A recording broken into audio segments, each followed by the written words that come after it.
강의를 서서 해야 된다. 이거 고정관념이고요. 뭐 반듯하게 해야 된다. 뭐 연설하는 것처럼 해야 된다. 뭐 실수하면 안 된다. 다 고정관념입니다. 자유롭게 하면 돼요. 뭐든지. 자유로우면은 그 가장 최상의 에너지가 발휘되는 거예요. 여러분들은 어떻습니까? 같이 앉아 있는 게 편하네요. 서 있는 게 편하네요. 완전히 편하죠. 여러분들이 앉아 있으니까 앞에 저도 앉아 있는 게 편안하지 않아요?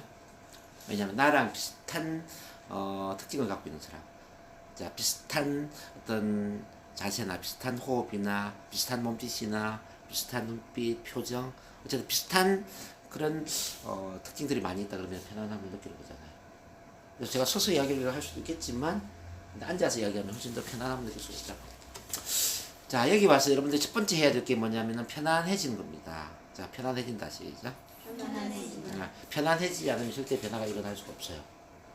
자 여러분들은 여기 왜 왔느냐를 생각해봐요. 자 왜 왔느냐, 바로 편안한 환경을 만나지 못하기 때문에 그렇습니다. 특히 대중 스피치와 관련해서는 지금까지 편안한 환경을 만나지 못했기 때문에 사람들 앞에 말하는 게 힘들고 부담스럽고 불편했다는 거죠. 자 그럼 편안한 환경은 어디부터 시작이 돼야 되냐면은 가정이거든요.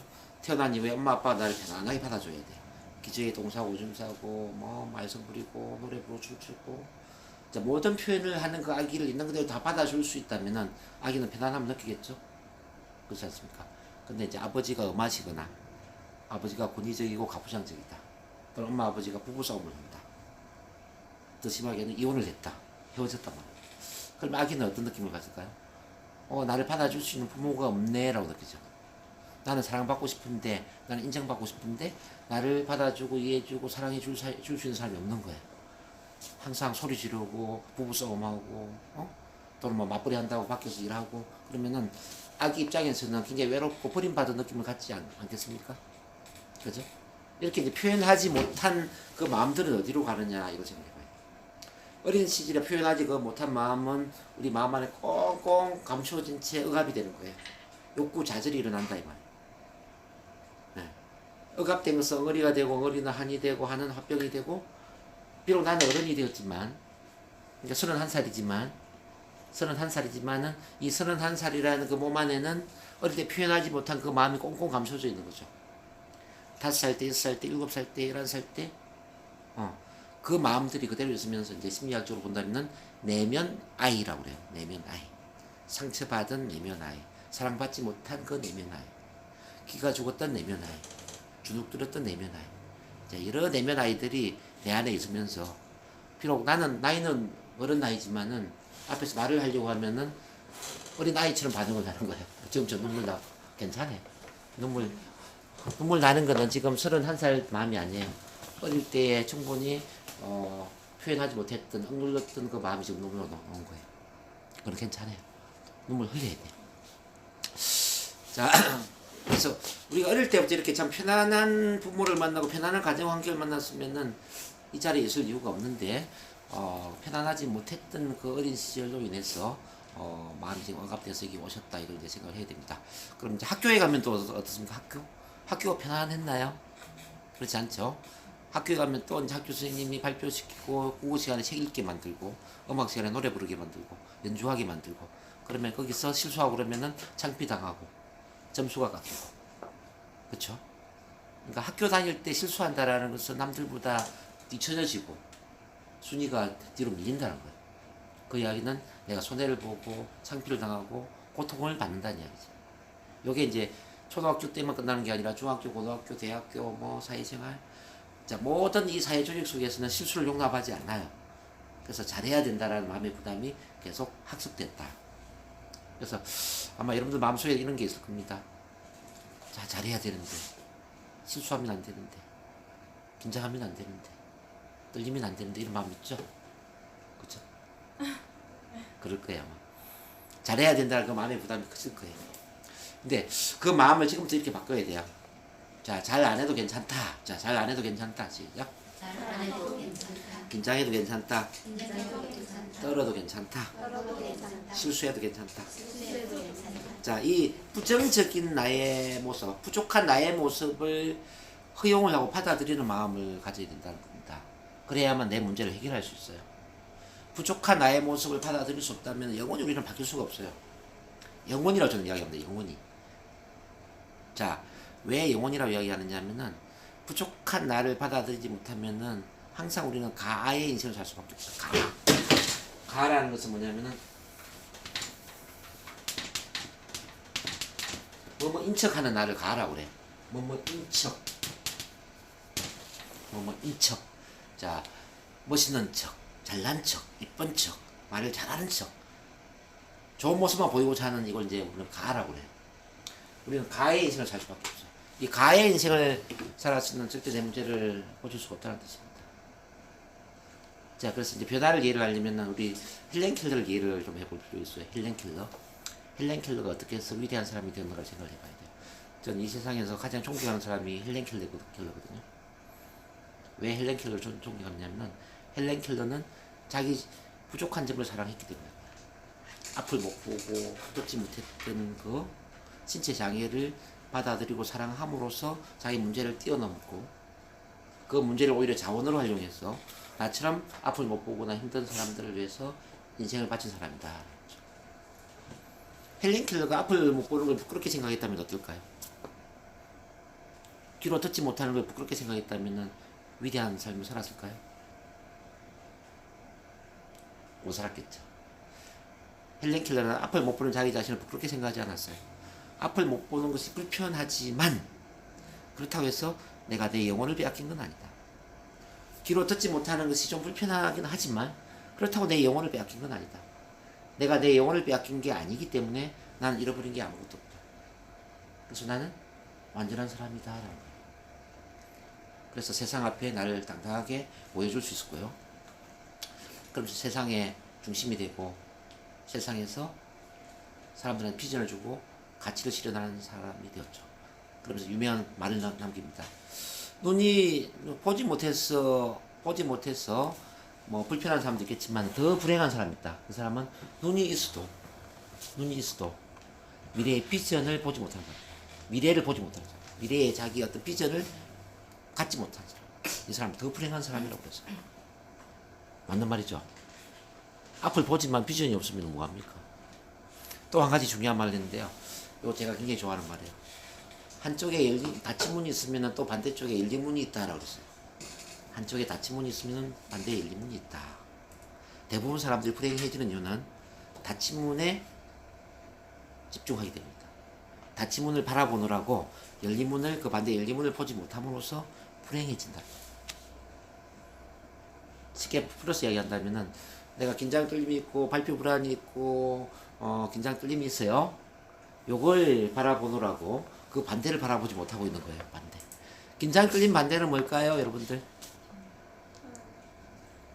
편안함도 중요하지만은 내가 긴장 떨림을 해결하는 것보다 더 중요한 것은 나처럼 긴장 떨림을 갖고 있는 사람을 도와주는 거예요.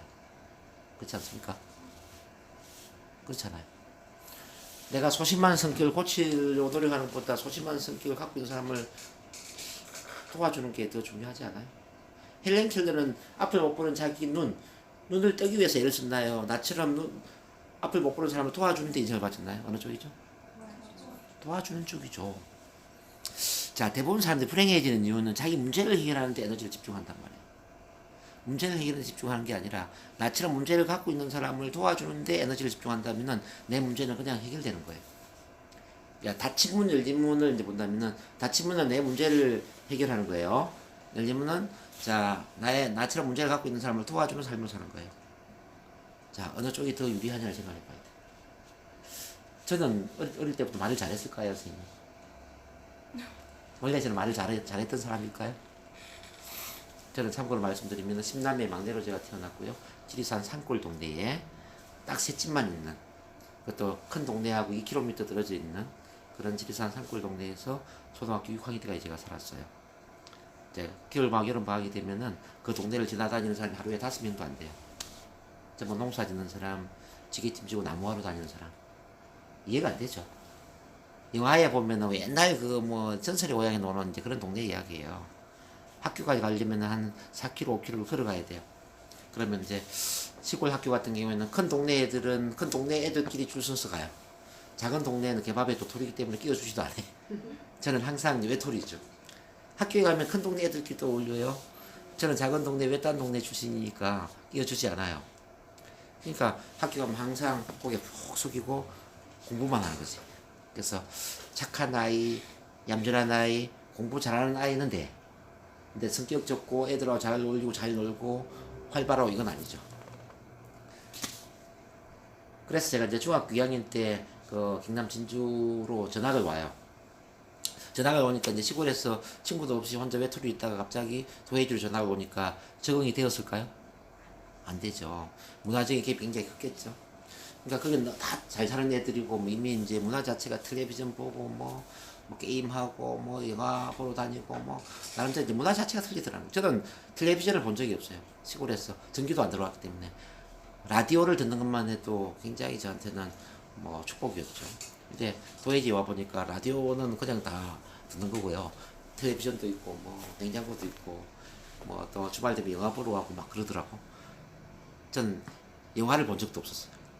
어쨌든 이제 그 문화 자체가 너무 차이가 나기 때문에 그 친구들하고 어떤 이야기를 해서 교감을 한다든지 대화를 한다든지 이런 거는 거의 불가능한 일이죠. 그래서 고등학교 2학년 때가 저는 친구가 단 한 명도 없었어요. 얼마나 소심했겠어요. 근데 이제 고 일대 담임 선생님이 저의 그런 모습을 보고 동문이 쟤는 저렇게 해서는 안 되겠다 이거지. 그래서 저를 이제 한번 불러가지고 이렇게 이야기하는 거야. 너 공부 잘해서 서울대학교 들어가는 것보다 더 중요한 게 뭐니? 바로 사교성을 키우고 좋은 대인관계를 이룰 수 있는 그 리더십을 키우는 거다. 그래서 고등학교 2학년 때 너 우리 반 한 번 더 할래? 그래요. 우리 반 한 번 더 할래? 내가 너 담임 한 번 더 할 테니까.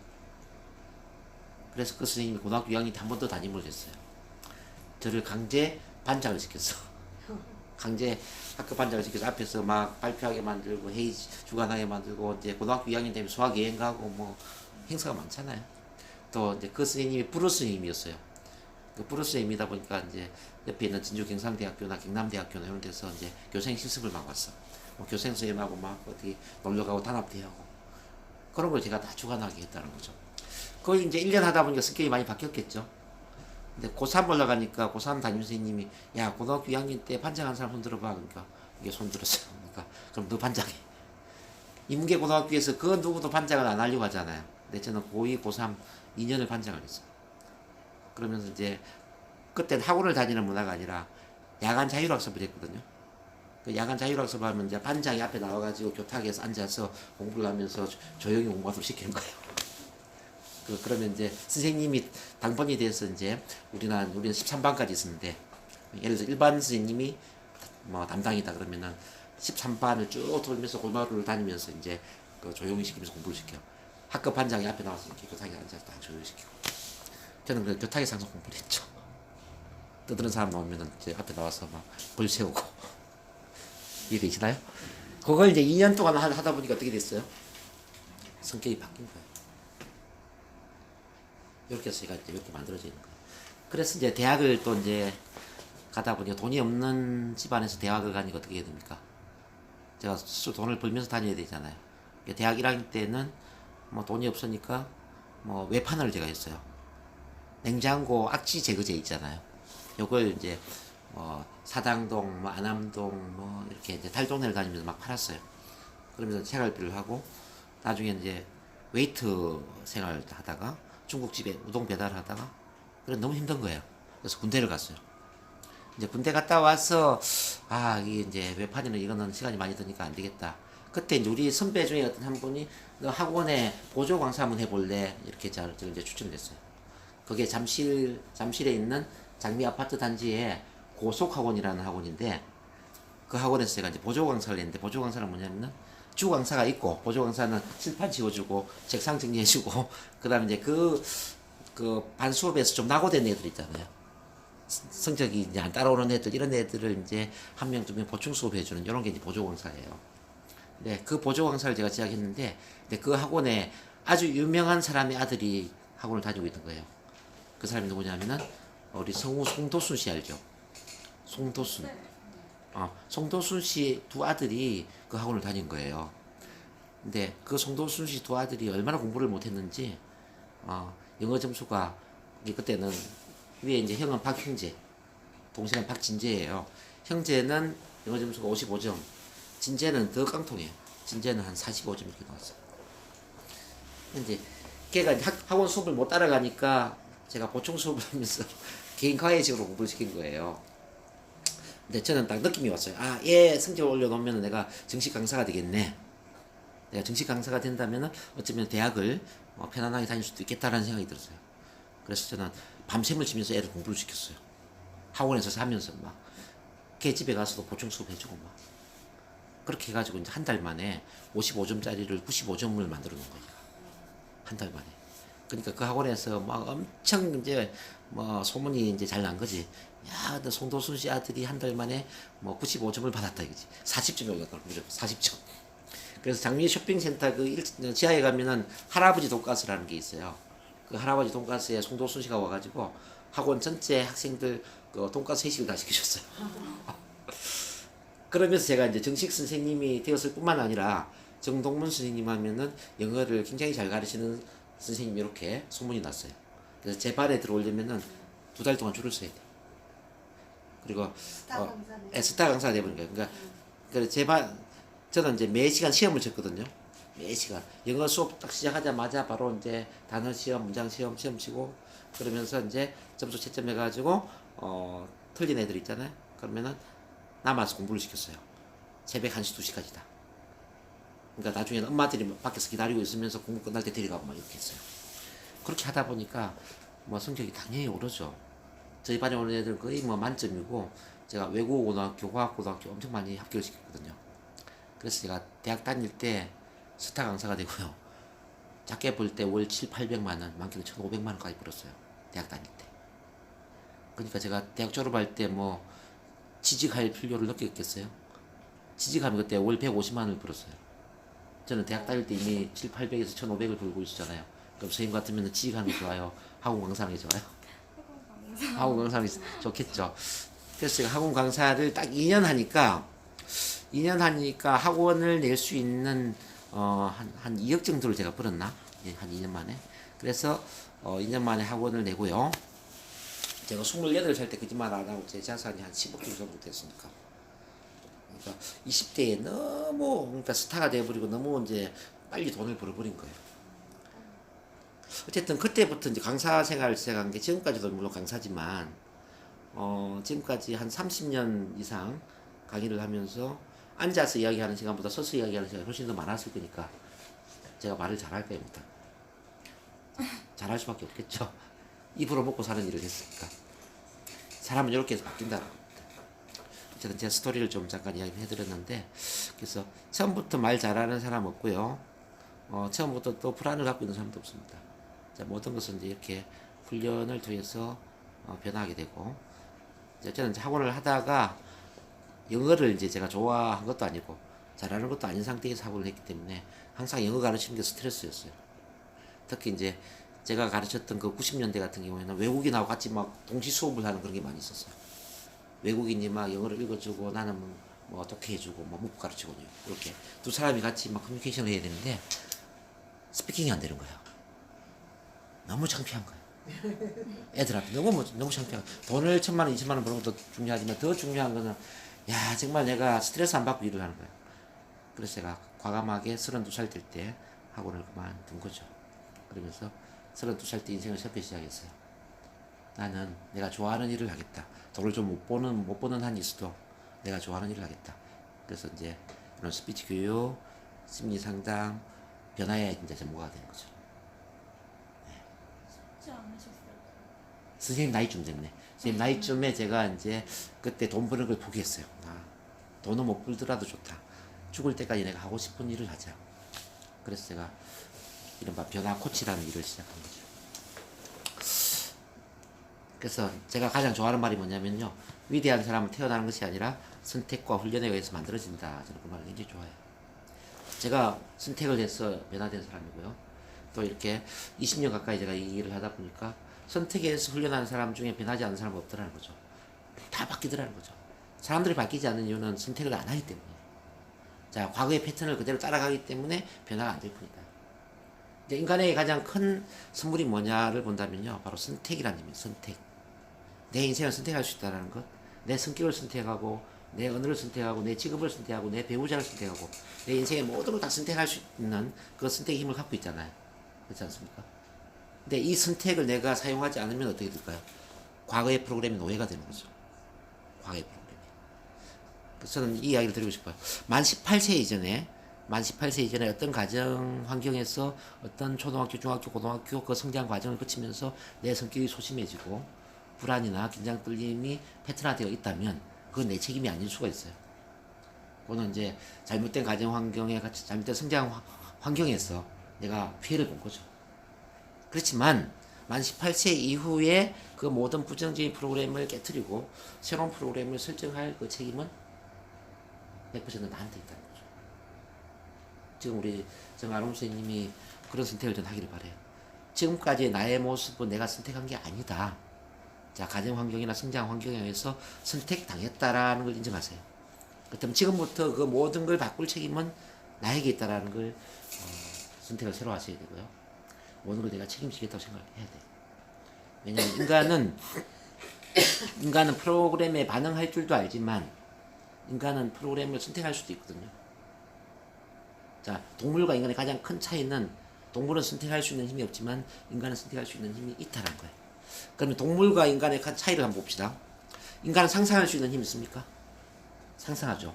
동물은 상상할 수 없죠. 이 상상할 수 있는 힘을 잘 활용하면은 심리 치료도 되고요. 자, 미래의 꿈과 목표를 또 프로그래밍 시킬 수도 있고 내 잠재의식 속에 엄청난 변화를 일으킬 수가 있어요. 상상력. 그러니까 상상력을 활용하는 게 이제 체면이나 NLP 기법들이에요. 두 번째 또 동물과 인간의 가장 큰 차이가 뭔지 봅시다. 언어죠, 언어. 동물은 말을 할 줄 모르지만 인간은 말을 할 줄 알죠. 맞습니까? 그럼 입에서 나오는 이 언어를 어떤 식으로 활용하느냐에 따라서 이 언어가 바뀌면 내 모든 패턴이 바뀔 수가 있다는 거예요.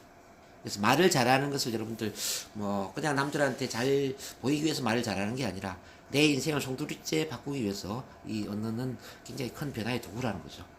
반드시 언어를 훈련해야 돼요. 그래서 긍정적인 언어, 성공적인 언어, 매력적인 언어, 사람을 변화시키고 사람을 동기부여시키고 힘을 줄 수 있는 그런 이제 언어를 훈련을 하다 보면 나는 당연히 바뀌게 되고, 자, 나와 대화하는 사람들이 또 바뀝니다.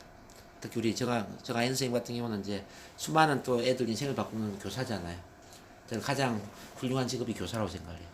청소년기의 교사는 그 수많은 학생들의 인생을 바꾸는 진짜 영혼을 바꾸는 일을 하는 거거든요. 선생님의 언어 하나하나가 애들한테 다 영향을 준단 말이에요. 그렇기 때문에 자, 언어는 굉장히 엄청나다. 그 다음에 이제 세 번째가 뭐냐면요. 바로 신체의 어떤 변화. 뭐 호흡이라든지 자세라든지 몸 동작이라든지 이런 이 신체의 선생님이 하고자 하는 거 웃음 치료, 율동, 이게 굉장히 또 그 큰 변화의 도구라는 거죠. 예. 요건 이제 동물과 다른 인간만이 갖고 있는 정말 어떤 축복적인 그런 변화의 도구라고 저는 생각을 해요. 그래서 앞으로 이제 훈련을 한다면은 자, 눈을 감고 상상하는 일, 즉 체면 NLP를 이제 많이 훈련해야 되고요.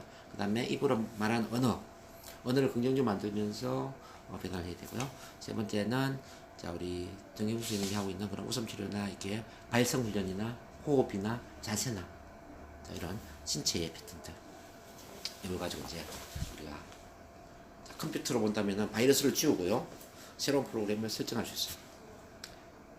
일단 그러면 이제 이 편안함이 왜 중요하냐 그걸 지금부터 쭉 한번 보실 텐데요. 자, 우리가 편안한 환경을 만나야 되는데 변화는 이렇게 4단계로 갈 수가 있어요. 첫 번째는 자 한번 따라 읽어보겠습니다. 자, 가장 편안한 분위기에서 충분히 실수하라 시죠.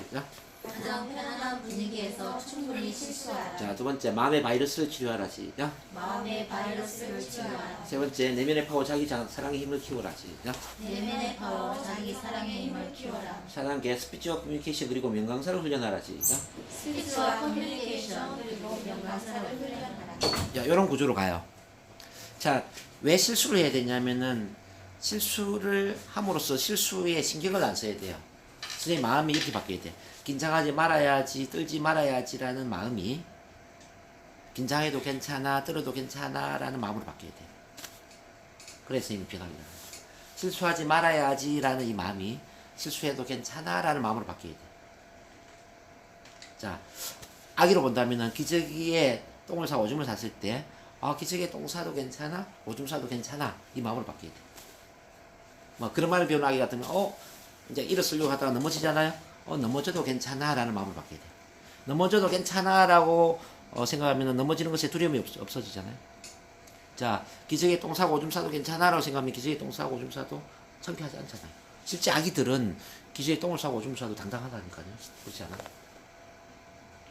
그 마음이 아주 중요하다는 거죠. 여러분들 앞에 나와서 긴장하고 떨더라. 긴장해도 괜찮아. 떨어도 괜찮아. 이런 마음이 만들어지면서 실제 긴장하고 떨더라도 당당한 마음이 나와야 돼요. 돌아갈 때 있잖아. 이렇게 돼야 돼. 오늘도 긴장되고 떨렸지만 그래도 나는 오늘 참 나 자신이 좋아. 비록 긴장하고 말도 잘 못했지만 그래도 난 내가 참 좋아. 이런 마음을 이제 가져야 되는데 여러분들 마음은 좀 이제 다를 거예요. 오늘 또 긴장해가지고 창피했어. 언제나 긴장 떨림이 없어질까? 뭐 이런 마음을 갖는다는 거죠. 그래서 아기가 이제 기저귀 똥 싸고 오줌 싸는 것에 신경을 안 쓰면서 기저귀를 떼는 것처럼 여러분들 또한 긴장하고 떨더라도 긴장해도 괜찮아, 떨어도 괜찮아. 긴장 떨림이 있어도 신경 쓰지 않는 그 마음으로 바뀌는 게 중요하다. 그러기 위해서는 실수를 해도 괜찮은 환경을 만나야 돼요. 그게 뭐냐면 이제 첫 만남이라는 거예요. 첫 만남. 이런 거죠. 자, 무조건적 긍정적 존중, 평가와 판단 없이 있는 그대로 바라본다. 여기서 약속을 했어요. 저로부터 모든 사람이. 어떻게 약속했냐면은, 자, 평가하지 말자. 시작. 평가하지 말자. 판단하지 말자. 판단하지 말자. 누군가가 뭐 말을 잘하고 못하고 우리는 평가하지 말자는 거예요. 긴장하고 떨고 말 못하더라도 절대 지적하지 말고요. 절대 부정적 이야기 하지 말자는 거죠. 자, 우리는 있는 그대로 그 사람을 바라보자는 거예요. 있는 그대로. 그러면서 이렇게 마음으로, 자, 따뜻한 시선을 가지고 바라보는 거예요. 긴장해도 괜찮아요. 자, 긴장해도 괜찮아요. 시작. 긴장해도 괜찮아요. 떨어도 괜찮아요. 떨어도 괜찮아요. 실수해도 괜찮아요. 실수해도 괜찮아요. 자, 이걸 몸으로 이야기를 해줘야 돼. 입으로 말하는 게 아니라 눈빛으로, 따뜻한 눈빛으로 긴장해도 괜찮아요 라는 눈빛을 보내줘야 돼. 자, 따뜻한 표정으로 긴장해도 괜찮아요, 말 못해도 괜찮아요, 이런 그 눈빛 표정을 만들어줘야 된다는 거죠. 자, 아기가 엄마 앞에서 왜 편안함 느끼고 합니까? 아기는 기저귀에 똥 싼 아기를 기저귀 갈아주면서 안아주면서 우리 이쁜 새끼, 자, 기저귀 똥 쌌구나, 뭐라는 소리가 아니야. 기저귀 똥 쌌구나, 똥 냄새도 향기롭네, 엉덩이 씻어준단 말이야. 뽀뽀해주고 안아주고 그러지 않아요? 그럼 아기는 어떤 느낌을 가질까요? 야, 기저귀에 똥 싸고 오줌 쌌는데도 우리 엄마는 날 이뻐하는구나. 야, 똥 냄새도 향기롭대. 그럼 그 아기는 거기서 이제 안정감을 느끼는 거야. 내가 기저귀에 똥 싸고 오줌 쌌지만 나는 사랑받고 있어. 이 마음이 굉장히 중요한 거거든. 자, 여러분들 또한 앞에서 이제 말을 못하고 뭐 떨릴 수도 있고, 뭐 우리 정경수 선생님은 이제 또 노래 부르고 또 춤을 출 수도 있잖아요. 노래를 또 잘 못 부를 수도 있고 율동이 안 될 수도 있어. 그렇지만 선생님들이 눈빛 표정을 보니까 나를 평가하는 눈빛이 아니라 다 받아주는 눈빛이에요. 부드러운 눈빛에 온화한 표정으로 막 엄마 같은 마음으로 나를 다 보고 있는 거예요. 이게 굉장히 중요한 거거든요. 그래서 실제 여러분들 마음 안에서 앞에서 말하는 사람의 모든 것을 받아줄 수 있는 무조건적인 수용과 존중의 마음을 만들어야 되고, 그 마음을 눈빛으로 보여줘야 되고 표정으로 보여줘야 되고, 또 그런 즉각적인 반응을 통해서 받아준다라는 느낌을 전달해야 돼요. 이거 굉장히 중요해요. 그럴 수 있겠죠? 이건 합의가 된 겁니다. 합의. 두 번째는 뭐냐면, 자, 공감적 이해. 시작. 이 공감적 이해라는 것은 굉장히 중요한 단어인데요. 제가 굉장히 좋아하는 또 단어이기도 해요. 자, 인간은 우리가 물리적으로 숨을 쉬어야만 제대로 활동을 할 수 있잖아요. 그죠? 자, 지금 산소가 있지만 우리 산소에 신경 안 쓰죠. 왜? 숨 쉬는 게 별로 문제가 안 되니까 그래요. 만약에 있잖아요. 근데 물에 빠졌다고 생각해봐. 물에 빠져서 숨을 못 쉬고 있어요. 그때 밖에 있는 사람들이 이런 이야기 하는 거죠. 황성주 생식 드세요. 이야기하는 거예요. 보험 가입하세요. 이번에 부동산 괜찮은 매물이 나왔는데 한번 상담해 보실래요? 이야기하는 거예요. 그 말이 귀에 들릴까요?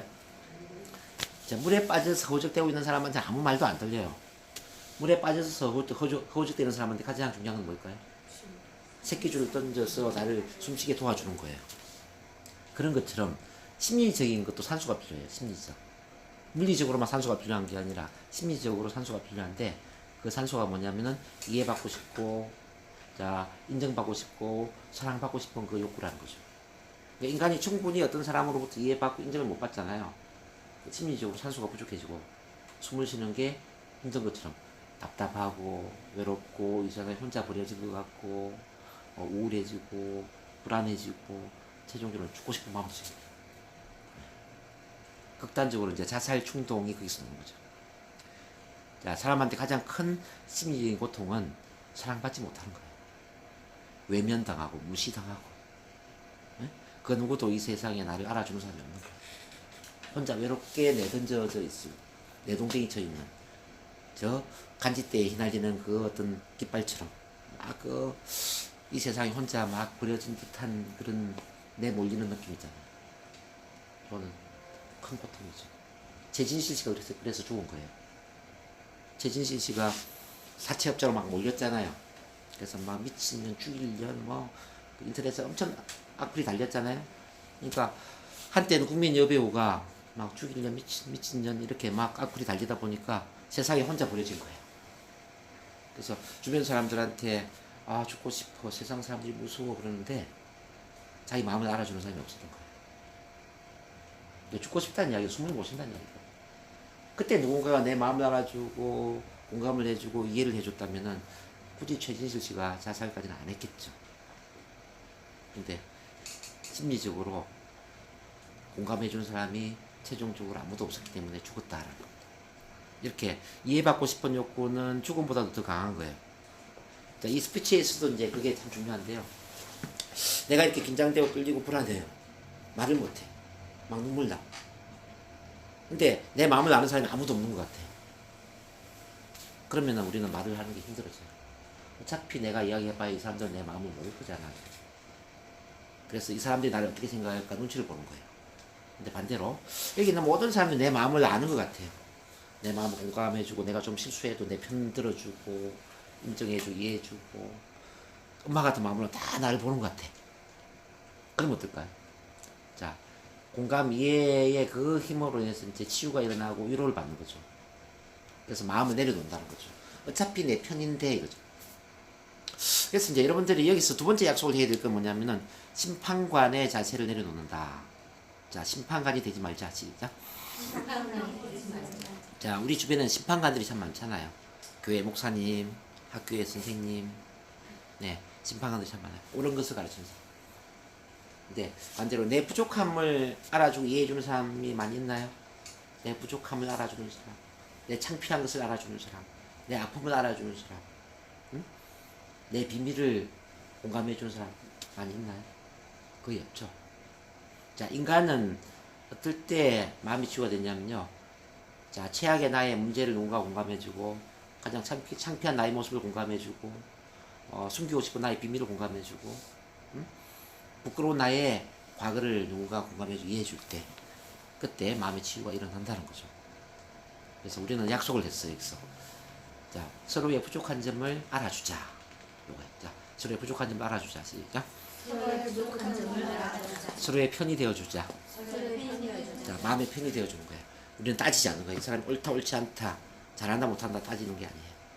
네, 무조건 그 사람 편이 되는 거예요. 만약에 도둑질을 했어요, 누군가가. 그럼 여기서 이렇게 이야기하는 거죠. 선생님이 도둑질을 한 데는 그럴 만한 이유가 있을 것 같아요. 그래도 저는 선생님 편이에요. 네, 밖에 나가면 어떻습니까? 사회생활에서는. 저 사람은 도둑놈이야. 신고해야지. 도둑질 했다는 게 알려지는 순간 사회적으로 매장되잖아요. 근데 여기는 그게 아니죠. 도둑질을 했지만 당신이 도둑질을 한 데는 그럴 만한 이유가 있을 거예요. 우리는 그래도 당신 편이에요. 이게 이제 바로 공감이라는 거죠. 공감은 비가 올 때 그 우산을 받쳐주는 게 공감이 아니고요. 자, 비 맞고 가는 사람과 똑같이 비를 맞으면서 그 사람의 아픈 마음을 같이 아는 거예요. 요게 되면 우리는 세 번째가 가능해요. 일치성. 내면과 외면이 같이 일치가 되고 나의 문제를 해방할 수가 있고요. 나를 있는 그대로 보여줄 수가 있어요. 자, 있는 그대로 보여주는 게 왜 중요하냐면요. 우리에겐 아까도 설명했지만은 있는 그대로 나의 모습도 있지만은 이미지 관리를 하고 포장을 한 나의 모습이 있어요. 우리가 힘든 이유는 계속 포장을 해야 되고 이미지 관리를 해야 되고 잘하는 척 해야 돼. 잘하는 척. 인척해야 된다고요. 자, 평생 인척해서는 우리가 말을 잘할 수가 없어요. 그래서 여기서는 뭐냐면요. 인척하는 게 아니라 있는 그대로 나를 보여주는 거예요. 그럼 이제 있는 그대로 보여준다는 건 뭐냐면은 지금까지 억압된 나의 모든 부정적인 것을 보여준다는 뜻이거든요. 여러분들 지금까지 살아오면서 감추었던 나만의 비밀이 있죠. 나만의 비밀. 그죠? 누구한테 이야기 못했던 거 많이 있죠? 울고 싶은데 울지 못했죠? 화가 나는데 화도 못 내고요. 응? 자, 그 다음에 창피한데 창피한 이야기도 못하고요. 자, 나한테 감춰진 것들이 참 많이 있다는 거예요. 자, 이 감추어진 거는 뭐와 같은 거냐면은 웅덩이에 고여있는 물과 같아요. 웅덩이. 웅덩이에 물이 오랫동안 고여있으면 어떻게 될까요? 물은 썩어버리겠죠. 그 썩어버리는 물을 깨끗하게 만들려면 어떻게 해야 되죠? 물을 흐르게 만드는 거예요. 물은 흐르면 깨끗해지는 거 맞습니까? 자, 우리 마음도 깨끗한 물처럼 마음이 깨끗해지려면은 감추어진 나의 마음을 터놓고 이야기해야 돼요. 그래서 있는 그대로 나를 보여준다. 이게 아주 중요해요. 자, 있는 그대로 나를 보여준다. 시작.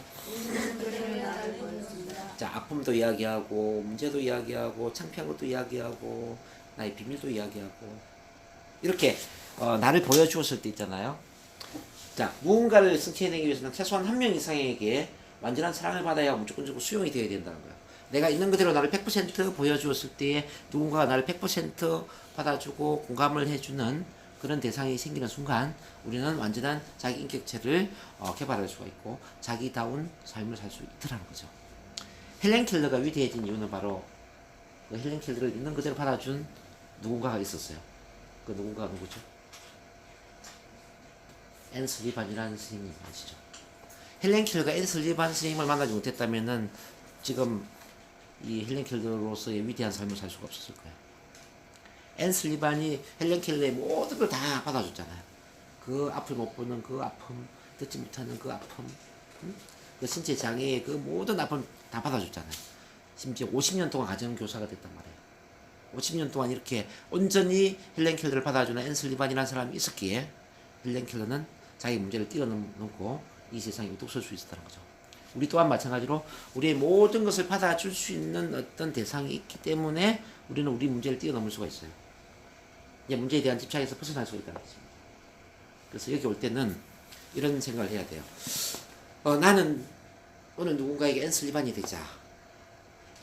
누군가에게 앤 슬리반이 되자. 될 수 있겠습니까? 모든 사람은 앤 슬리반이 될 수 있어요. 앤 슬리반은 대학 교수일 필요도 없고요. 서울대를 놓을 필요도 없어요. 학군이 초등학교 출신도 괜찮아요.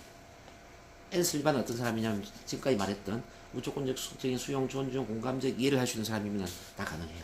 엄마같이 다 받아줄 수 있는 그런 마음을 갖고 있다면 다 가능해요. 그래서 센터 올 때 항상 그 생각을 해야 돼. 누군가에게 앤 슬리반이 되지 아시죠? 네, 오늘 어떤 분이 오더라도 앤 슬리반 같은 그런 역할을 하자.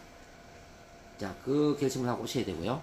두 번째 결심은 뭐냐면은 앉아있는 분들이 앤 슬리반 역할을 해준다라는 믿음을 우리는 가졌기 때문에 이제는 나를 있는 그대로 좀 보여주자. 자, 나를 있는 그대로 보여주자. 시작. 나를 있는 그대로 보여주자. 감추지 말고 있는 그대로 보여줄 용기를 갖는 거예요. 그래서 나이를 좀 내려놔야 되고요. 나이. 자, 자존심도 내려놔야 되고 체면도 내려놔야 되고 사회적인 지위도 내려놔야 돼요. 사회적인 지위. 자, 나이를 보면은 우리 고선녀 선생님 70대예요. 그러면 여기 이제 손녀, 손자들 같은 그런 어린 사람들이 많이 있는데 내 아픔을 이야기하는 게 쉽지 않겠죠? 근데 나이를 내려놓으면은 할 수 있는 이야기 굉장히 많죠. 예. 나이를 내려놔야 돼요. 그리고 또 이제 여기 보면은 뭐 우리 학교 또 고등학교 교사도 있고요. 어떨 때는 교회 목사님도 오시고 전에 스님도 오시고 뭐 수녀님도 오시고 막 그래요. 대학 교수가 오는 경우도 있고 이런 분들이 뭐 목사님이라든지 스님이라든지 대학 교수라든지 사회적인 지위를 이야기를 한다면은 할 수 있는 이야기가 없겠죠. 저는 이제 교수진의 기업체의 그 CEO들도 이제 개인 코칭을 해보면요. 이분들이 가장 안 되는 게 뭐냐면요. 내려놓지를 못한다. 자기 지위를. 그래도 내가 회사의 사장님인데 내가 이렇게 해야 되지 않느냐 이거예요. 사장님이라는 그 타이틀 때문에 자기를 내려놓지 못하고 꽁꽁 자기를 감추고 자기 마음을 감옥처럼 만드는 거예요. 너무 불쌍해요. 그 사람은 사회적으로는 성공을 했는지 모르지만은 마음은 감옥 안에 갇혀 있는 거예요. 대학 교수 또한 마찬가지야. 내가 교수인데 맹세 교수인데 내가 어떻게 해야지 뭐 이런 거예요. 내려놓지 못한다는 거죠. 그래서 이제 이 세상은 참 공평하다는 생각이 드는데요. 우리는 뭐 근데 대학 교수도 아니고 뭐 기업체 사장도 아니잖아요. 그쵸? 뭐 대충 내려놔도 상관없잖아요. 우리가 이렇게 이제 약속을 하는 거죠. 이렇게 하면 이제 자 이렇게 웅덩이에 물이 이제 흘러가는 것처럼 우리 마음도 흐르기 시작하고 마음이 흐르면은 피가 잘 흘러서 혈액순환이 잘 되는 것처럼 우리는 자 마음의 소통이 잘 돼요. 자 모든 건 흐르지 않으면 병이 되는 거예요. 피가 흐르지 않으면 뭐가 되죠? 동맥경화가 되잖아요. 동맥경화. 그렇죠? 마음이 흐르지 않으면 뭐가 될까요? 심맥경화가 될 거예요. 심맥경화. 사람의 관계 흐르지 않으면 어떻게 될까요? 인맥경화. 돈을 못 버는 거예요. 자본주의 사회에 돈이 흐르지 않아요. 빚도 많고 카드빚도 많고 응? 돈을 벌지 못하면 돈맥경화가 된다. 그래서 이렇게 경화가 4가지가 있어요. 우리 센터에서 이제 해드리는 거는 뭐냐면은 심맥경화와 인맥경화를 제가 해결을 해드리는 거예요. 여기 이제 우리 고순예 선생님은 이제 이게 황성주 생식을 하기 때문에 이런 경우는 이제 동맥경화 생식을 통해서 이제 혈액순환이 잘 되게끔 도와줄 수 있을 거예요. 이렇게 이제 우리 흘러야 된다. 자, 흘러야 된다. 시작. 고여 있으면 다 병이 된다. 이걸 이제 말씀드립니다. 그래서 여기 와서 그래서 있는 그대로 나를 보여주고, 있는 그대로 나를 또 사랑받고, 그걸 좀 해보셔야 됩니다. 뭐, 저도 이제, 아까 뭐 제 개인 이야기를 좀 했지만, 제가 완벽한 사람이면 여기 없겠죠. 제가 문제가 많이 있었겠죠. 그죠? 아마 여기 오신 여러분들보다 훨씬 더 큰 문제를 많이 가졌었고요. 훨씬 더 인생을 이렇게 롤러스케이터처럼 올라갔다 내려갔다 이런 정말 이건 무슨 뭐라고 해야 됩니까? 이건 뭐라고 그러지?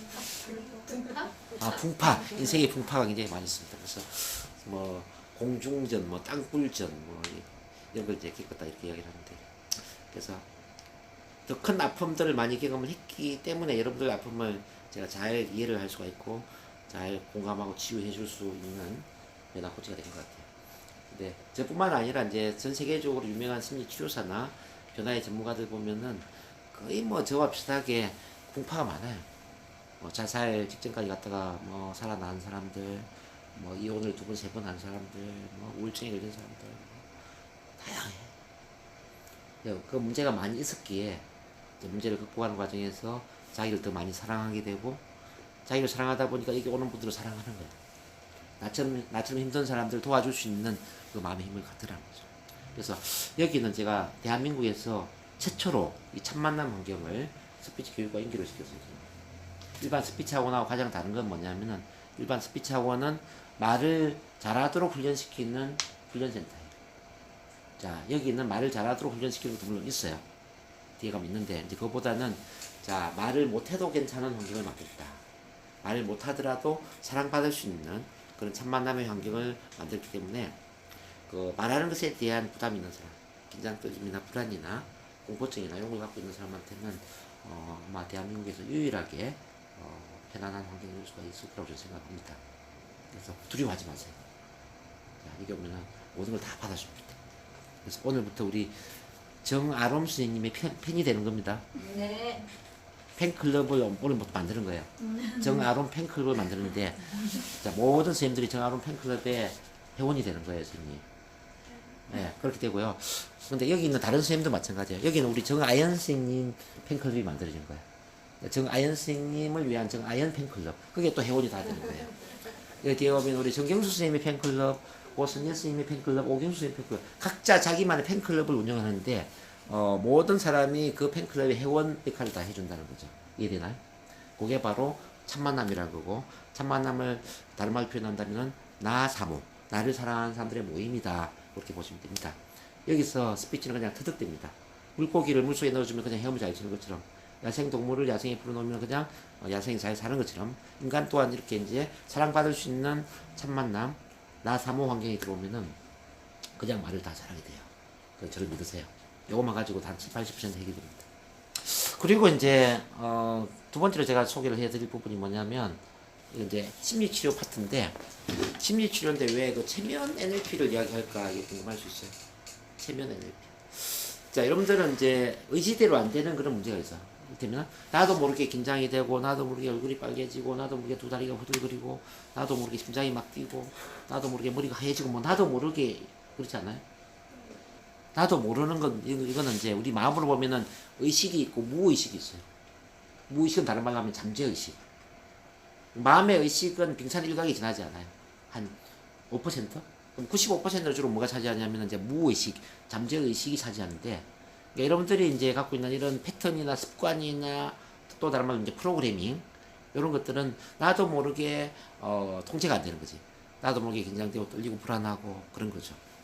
그래서 이 나도 모르게 통제가 안 되는 이 부정적 정서들은 반드시 트랜스 또는 이제 체면 상태를 활용해서 치료를 해야만 가능하더라고요. 트랜스는 뇌파를 보면 알파파 상태. 뇌파가 이제 베타파, 알파파, 세타파가 있거든요. 베타파는 눈 뜨고 각성되어 있는 상태. 세타파는 잠자는 상태. 알파파는 잠을 자는 것도 아니고 깨어 있는 것도 아니고 중간 상태를 알파파라고 하는데 이걸 우리는 이제 트랜스 상태라고 그래요. 트랜스를 쉽게 이야기하면 좀 편안해진다. 자, 편안해진다. 시작. 편안해진다. 한 가지에 집중한다. 한 가지 집중. 그러니까 편안하면서 한 가지에 집중하는 상태를 우리는 이제 트랜스라고 생각하시면 됩니다. 그럼 이제 트랜스에 들어간 적이 많이 있겠네요, 선생님. 네? 이렇게 물으면 다 없대. 자기는 체면에 걸린 적이 한 번도 없대요. 나는 체면에 잘 안 걸린대. 근데 모든 사람은 체면 속에 살고 있어요. 24시간 중에 한 3분의 2 이상은 체면 상태에 살고 있을 거예요. 예를 들어 보세요. 아침에 잠을 깨었을 때에 의식은 있는데 5분만 더 자고 싶어. 자리에서 누워있는 경우 있죠. 그 체면 상태. 자, 영화나 드라마를 볼 때 재밌어. 자, 영화 드라마에 막 집중되어 있는 거야. 근데 옆에 누가 있는지 잘 신경을 안 써. 어떤 경우는 가스레인지에 뭐 라면이나 뭐 찌개를 올려놓고 드라마에 빡 빠져 있다가 나중에 보니까 무슨 냄새가 나니까 타고 있어요. 드라마 체면에 빠진 거죠. 또 이제 뭐 보면 우리 이제 이렇게 또 핸드폰 보면은 카톡이나 뭐 문자 하다 보면은 전철력을 지나칠 수도 있잖아요. 그렇죠? 이렇게 이제 우리가 볼 때 편안함이라든지 하나의 집중이 되는 상태를 굉장히 많이 쓸 거란 말이에요. 지금 제 이야기만 듣고 있죠. 제 이야기에 빠져들었나요? 네. 그러면 지금 강의 체면에 빠져 있는 거예요. 강의 체면. 다른 말로 정동문 체면에 빠진 거지.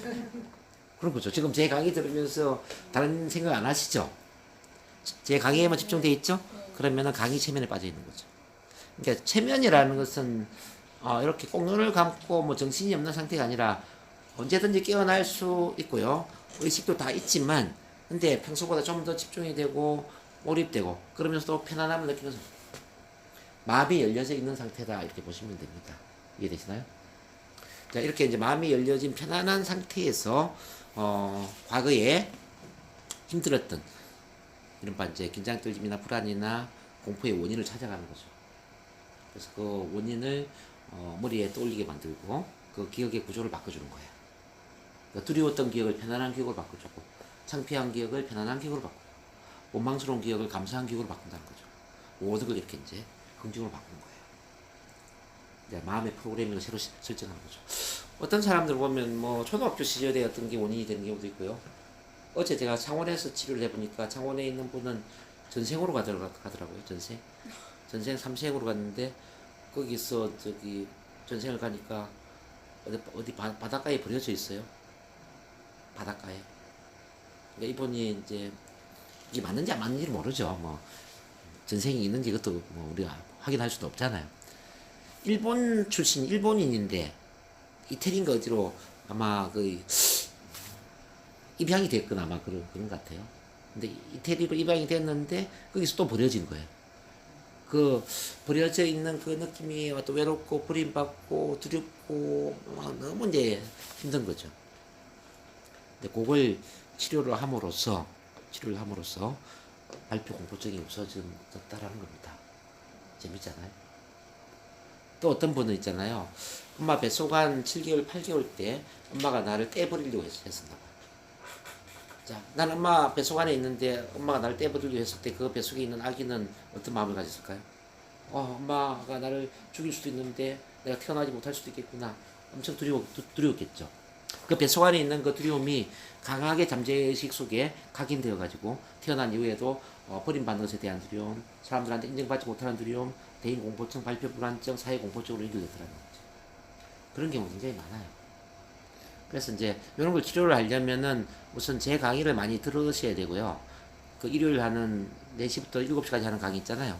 거기에 필참을 하셔서 우선 마음 공부를 좀 하셔야 돼요. 마음.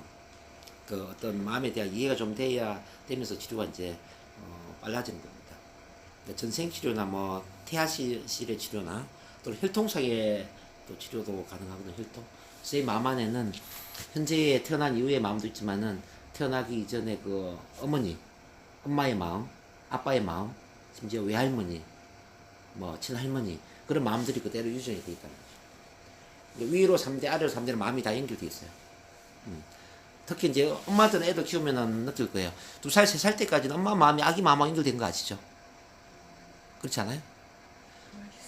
몰라요. 아마 이런 경우 해보셨는지 모르겠네. 밖에 남편은 막 술 마시고 와서 문 두드리는데 안 들려. 막 자고 있는데. 아기는 첫 딸하고 좀 우니까 금방 깨잖아요, 엄마가. 왜 그럴까요? 아기의 마음하고 엄마 마음 연결돼 있으니까 금방 안 되라는 거죠. 그런 점에서 이제 혈통상의 그 부모나 할아버지, 할머니의 그 마음이 현재 내 마음 안에도 그대로 연결되어 있다는 걸 이해를 하시면 치료가 쉬워질 수 있습니다. 그래서 이제 선생님 같은 경우는 저랑 개인 상담을 다시 해야 되는데, 지금 현재 그 불안이 태어난 이후에 가정 환경에서 나왔는지, 좀 초, 중, 고등학교 학교 다닐 때 상처받은 기억에서 나왔는지, 그것도 아니면 엄마 뱃속 안에 있을 때의 엄마의 그 불안 심리가 나한테 연결되었는지, 그것도 아니면 태어나기 전에 엄마 아버지의 그 혈통상의 마음이 연결되었는지, 또 그것도 아니면 전생에서 왔는지 그건 알 수가 없어요. 그래서 치료를 하다 보면은 아마 어디로 갈 것 같아요. 선생님 생각은 어때요? 근본 원인이 어디서 온 것 같아요? 가족? 가족?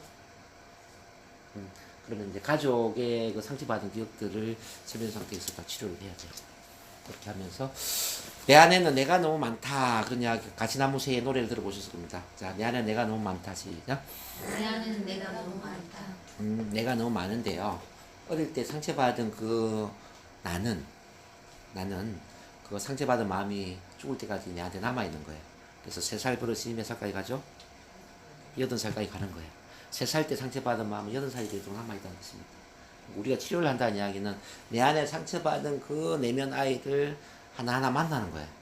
3살 때 상처받은 나, 5살, 6살, 7살, 8살, 11살, 12살 다양한 그 상처받은 그 나 자신을 체면 상태에서 만난다는 거죠. 그리고 그 나를 따독거려주고 나한테 사랑을 주고 그 불안 심리를 없애주고 편안하게 받아주는 거예요. 편안하게. 치료는 지금 2가지 차원에서 하는데 우선 이제 집단 상담이 이제 그 일요일날 4시부터 7시까지 이루어지고 있고요. 집단. 거기 우선적으로 이제 우선이 중요하고 집단 상담하면서 이제 거기 집단 상담 토대로 집단에서 치료가 안 되는 걸 제가 개인 치료를 합니다.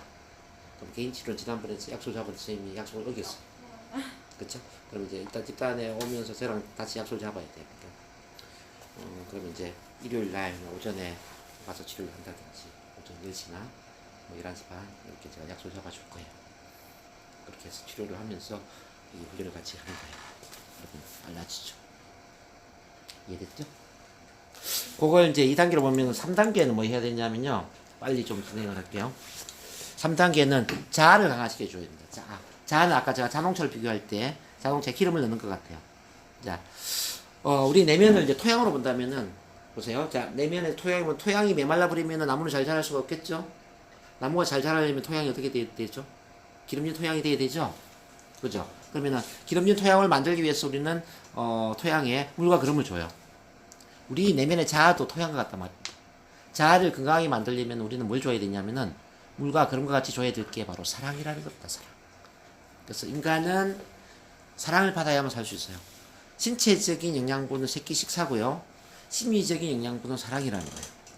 그래서 꽃은 물을 주어야 살지만 따라서요. 꽃은 물을 주어야 살지만 인간은 사랑을 받아야 산다. 그럼 이렇게 말하면 사람들이 이렇게 질문해요. 저를 사랑해주는 사람이 아무도 없는데 어떡하죠? 저는 남편도 없고 엄마 남편 있어도 남편은 맨날 저를 무시하고요. 가족들도 저를 사랑해주지 않고 저를 사랑해주는 사람이 없는데 어떡하죠? 뭐 이렇게 물어요. 그럼 내가 나를 사랑하면 돼요. 지금부터 여러분들께서 내가 나 자신을 사랑하는 그 훈련을 해야 된다는 거죠. 나는 나 자신과 친구가 될 수 있고요. 나 자신과 적구나 쉽게 말해 나를 무시하는 적대적인 사람이 될 수도 있어요. 근데 그 명언 중에 이런 말이 있어요. 내가 나 자신을 대하는 것처럼 다른 사람을 대한다면 내가 나 자신을 대하는 것처럼 다른 사람을 대한다면 이 세상의 95%는 교도소에 가 있을 것이다 그래요. 이게 무슨 말인지 이해하세요? 그만큼 자기 자신을 괄세하고 무시하고 과소평가하고 비판하고 꾸지람하고 이렇게 있다는 겁니다. 마음속에 나도 모르기에 어떤 생각하는지 봐. 병신 같은 게 말도 못하고 남들은 다 말 잘하는데 나는 왜 말을 못하지? 남들은 이쁜데 나는 왜 얼굴이 못생겼지? 계속 남들과 비교하면 나를 막 깔아뭉개잖아요. 응? 남들은 돈을 잘 버는데 나는 왜 돈을 못 벌어? 남들은 자신감이 있는데 나는 왜 자신감이 없지? 계속 비교해서 나를 막 문제 있는 사람처럼 그러지 않아요? 나도 모르는 그 내면의 나의 목소리가 나를 계속 비웃고 꾸지람하고 비난한단 말이에요. 그래서 여러분들 지금 이제 자기 자신과의 관계를 지금 다시 회복을 해야 돼요. 나 자신과의 관계.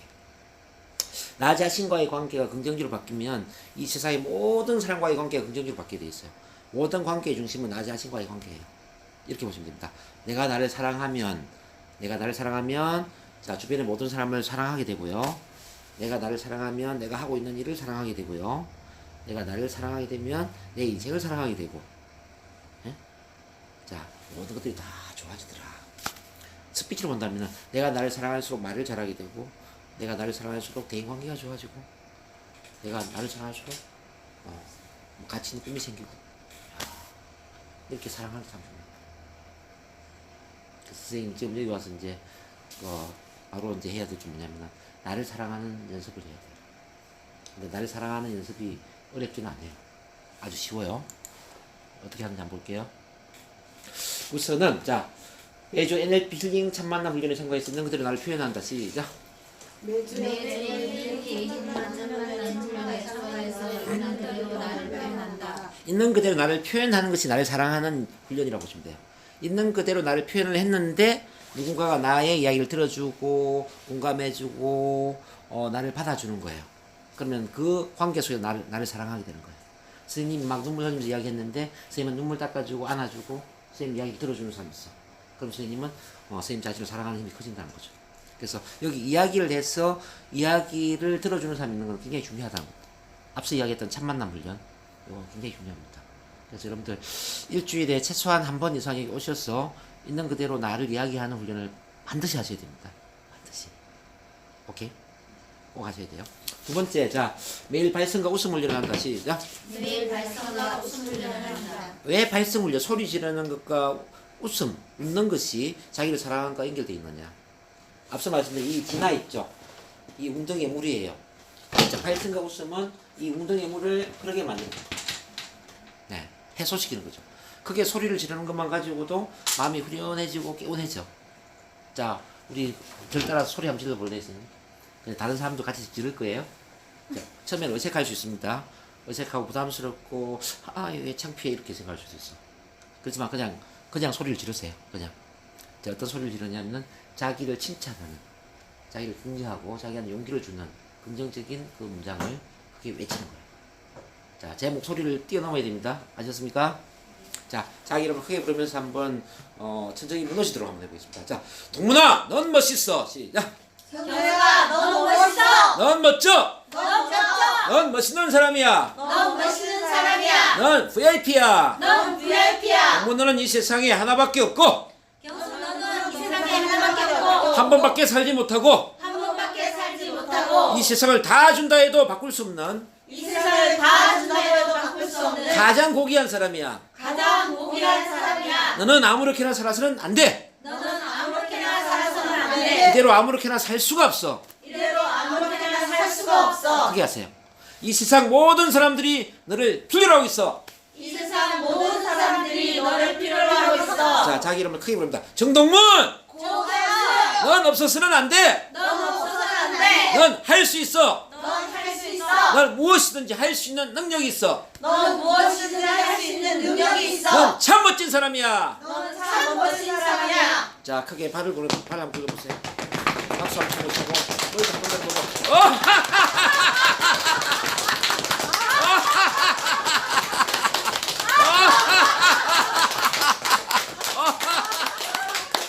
이렇게 오버를 하는 거죠. 약간 오버 액션. 그러면 이제 머리에 좀 땀도 나고요. 뭐 허리도 좀 아픈 것 같고 좀 시원하죠 그래도. 이걸 이제 여기 와서 첫 번째로 해야 될 게 큰 소리로 웃는 훈련, 큰 소리로 긍정문을 외치는 훈련을 해야 되죠. 뭐 처음 오면 어떤 분은 이렇게 뭐 사이비 종교 집단에 빠진 것 같다. 뭐 무슨 다단계 사회 온것 같다. 네. 그게 아니고 이제 그 소리를 지르고 크게 웃는 것은 내면의 응어리를 해소를 하는 거거든요. 자, 이 웅덩이에 물을 흐르게 만드는 것과 똑같아요. 그러니까 그래서 소리를 지르고 크게 웃으면은 막 마음이 후련해지는 느낌, 뭐 시원한 느낌이 들 수가 있어요. 그러면 나중에는 이제 자신감도 생기고 뭔가 열정도 생기는 것 같아요. 왜냐하면 이제 신체와 감정이 같이 연결되어 있습니다. 신체의 근육과 감정의 근육이 연결되는데 일체 유심조, 우리 원효 대사님도 그런 이야기 했죠. 마음과 몸은 하나다. 그래서 큰 소리는 자신감을 만듭니다. 자, 큰 소리는 자신감을 만든다. 자신감을 만든다. 예, 그 반대 이제 작은 소리는 뭐 주눅든 느낌, 뭐 기죽는 느낌 이런 느낌이 되겠죠. 그래서 이제 여러분들이 여기 와서 자신감을 키우려면은 목소리를 키우는 것도 훈련해야 돼요. 복식호흡 훈련하면서 배에 힘을 주고 크게 소리를 지르는 것, 발성법, 호흡법, 자, 웃음 이런 걸 이제 같이 훈련을 하면은 금방 자신감도 생기고 나에 대한 사랑의 힘도 커질 수가 있다는 거죠. 오늘 이제 중간에 왔기 때문에 뭐 대충 이 정도로 하고 다음 시간에 좀 많이 해드릴게요 내가. 자, 이 따라 할 수 있죠? 자, 두 번째는 뭐냐면 자, 세 번째 자 매일 긍정 암시문을 5분 이상 낭독한다. 시작. 매일 정정 안심을 5분 이상 낭독한다. 여기 오면은 7시 정각 땡 하면 제가 뭘 시키냐면은 그 앞에 긍정문을 낭독하게 만들어요. 긍정문. 선생님이 이제 늦게 와서 오늘 안 했으니까 하나만 한번 읽어볼까요? 자, 아까 읽었던 거. 자, 요런 게 긍정문이거든요. 자, 아까 읽었지만 하나만 한번 읽어보겠습니다. 자, 뭘 읽느냐? 나는 행동을 선택하는 사람인데 이거 한번 읽어볼까요? 자, 제가 한 문장, 여러분이 한 문장 한번 읽어보겠습니다. 자, 성공을 위한 세 번째 결단. 나는 행동을 선택하는 사람이다. 그 다음 읽으세요. 시작. 오늘 나는 새로운 나를 창조함으로써 새로운 미래를 만들겠다. 나는 낭비한 시간, 잃어버린 기회를 아까워하며 절망의 구렁텅이에 빠지지 않겠다. 과거의 일은 아무리 사소한 것이라도 바꿀 수 없다. 하지만 나의 미래는 곧 다가온다. 그 다음 우리 정아름 선생님 선택하세요. 나머지 두 번째. 자, 읽어보세요. 시작. 나는 미래를 양손으로 움켜쥐면서 적극적으로 미래를 개척해 나가겠다. 아무것도 하지 않는 것과 뭔가 해야 하는 것 중 하나를 선택을 하면 나는 늘 행동하는 쪽을 선택하겠다. 나는 행동을 선택하는 사람이다. 나는 언제나 활발하게 행동하는 습관을 들일 것이고 늘 미소를 잊지 않을 것이다. 나의 정맥 속에서 흘러드는 생명의 피는 행동과 성취를 향하여 더 멀리, 더 높이 나아가라고 권유한다. 게으른 자에게는 부와 번영이 따라오지 않는다. 나는 행동을 선택하는 사람이다. 나는 리더이다. 리드하는 것을 행동하는 것이다. 리드하기 위해 나는 앞으로 움직여 나가야 한다. 늘 달리는 사람에게 많은 사람들이 길을 비켜준다. 나의 행동은 나를 따르는 사람에게 성공의 파도를 일으킨다. 나의 행동을 한결같을 것이다. 이것은 나의 리더십에 자신감을 불어넣어준다. 나는 행동을 선택하는 사람이다. 나는 결정을 내릴 수 있다. 그것은 지금 당장 왼쪽으로 오른쪽으로도 움직이지 않는 사람들은 평범한 사람이 될 수밖에 없다. 하느님은 나의 행동을 기다리고 계신다. 눈이 안 좋으세요? 제가 오늘 잠을 오케이. 뭐 그 정도 읽어도 좋아요. 뭐 일단 이거는 이제 시험을 테스트로 한번 읽어본 거니까. 자, 이렇게 읽는 거예요. 이렇게 번갈아 읽을 수도 있고, 뭐 한 사람이 한 페이지 다 읽을 수도 있고. 자, 낭독이 왜 중요하냐면은 말은 머리로 하는 게 아니라 입으로 하는 거니까 그래요. 자, 따라하겠습니다. 말은 머리로 하는 것이 아니라 입으로 하는 것이다. 조선시대에 있지 않습니까? 조선시대 4살 때부터 천자문을 읽고 사서삼경 소리내고 읽었잖아요.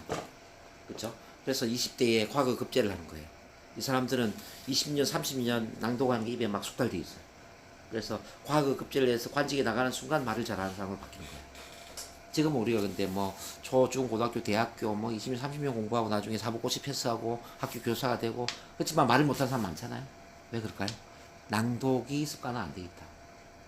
낭독은 종합 스피치 예술입니다. 제가 볼 때는. 낭독하면 모든 게 다 좋아집니다. 호흡 조절되죠. 발음 좋아지죠. 언어의 유창성, 뭐 말의 논리, 자신감, 뭐 긍정적인 언어 다 키워집니다. 그래서 낭독만 해도 말을 잘할 수가 있다. 그래서 하루에 선생님 30분 낭독하세요.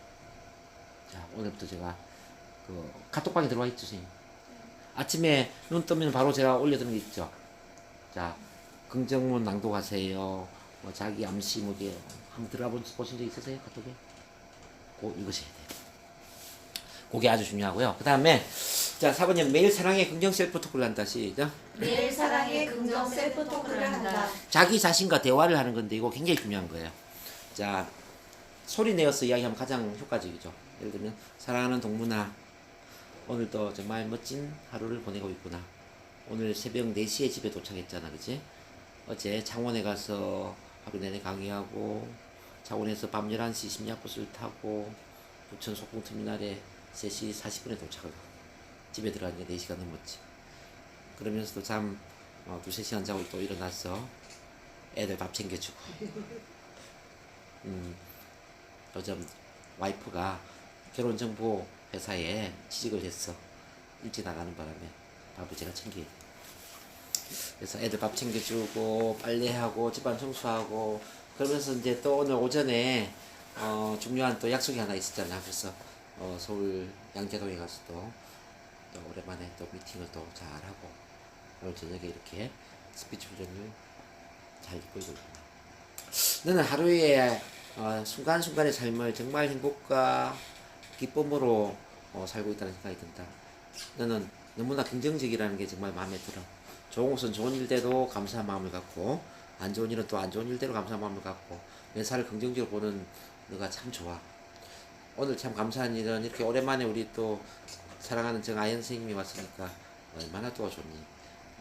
마치 시집간 딸이 오는 것처럼 너무나 감사하고 또 행복한 마음을 가졌고 그리고 오늘 또 우리 정아롬 선생님이 주저주저 하면서 이제 다시 연결돼서 오셨으니 이제는 정말 멋지게 변화할 거라는 믿음이 생기는데 너는 이제 변화 코치라는 더 큰 사명감과 책임을 가지고 우리 아롬 선생님을 멋지게 변화할 수 있도록 도와주자. 너는 타고난 변화 코치고 정말 멋진 변화 코치니까 잘할 거야. 그리고 어쨌든 국내 최초로 첫 만남 환경을 통해서 심리치료와 스피치 교육을 내가 잘 이끌고 있기 때문에 여기 오는 분들이 100배, 200배 더 크게 성장할 수 있도록 잘 할 수 있을 거라 믿는다. 반드시 그렇게 해야 되고 그렇게 해서 세상을 변화시키고 한 개인을 위대하게 만드는 정말 멋진 삶을 너는 살아야 돼. 반드시 그렇게 될 거고 또 잘 될 거라고 봅니다. 2019년에는 대한민국 전체의 이 변화 힐링 환경을 전파한다라는 너의 비전이 반드시 이루어질 거라 납니다. 자, 너는 할 수 있다. 하자, 화이팅! 이렇게 자기 자신한테 이야기하는 거예요. 자, 시간이 별로 없지만 이거 한번 해볼까요? 이렇게 자기 자신한테 이야기하는 거. 우리 아연 선생님부터 한번 나와서 오랜만에 사랑하는 아연이한테 한번 이야기해 볼래요? 자, 보세요. 우리 이거 항상 해요. 자기 자신과 대화하는 연습을 해야 돼요. 자기 자신과 대화하는 것은 혼자서도 다 가능하잖아요. 가장 좋은 방법은 거울을 보면서 거울에 비친 나 자신한테 이야기하는 거예요. 화장만 하지 말고 화장할 때 나를 보고 이야기해 주는 거죠. 자, 아침에는 이런 이야기 하면 좋아요. 자, 오늘도 좋은 날이야. 오늘도 뭔가 좋은 일이 일어날 때야 반드시 너무나 오늘도 최선을 다하는 하루가 되도록 하자. 멋진 하루가 되도록 하자. 내가 원하는 모든 것들이 오늘은 다 이루어지는 멋진 하루가 되도록 난 믿어. 세상은 너를 위해서 좋은 일을 하려고 작정하고 있어. 내가 원하는 모든 목표가 이루어질 거니까 100% 믿음을 갖고 같이 한번 해보는 거야. 난 너를 항상 응원해. 그리고 너를 믿어.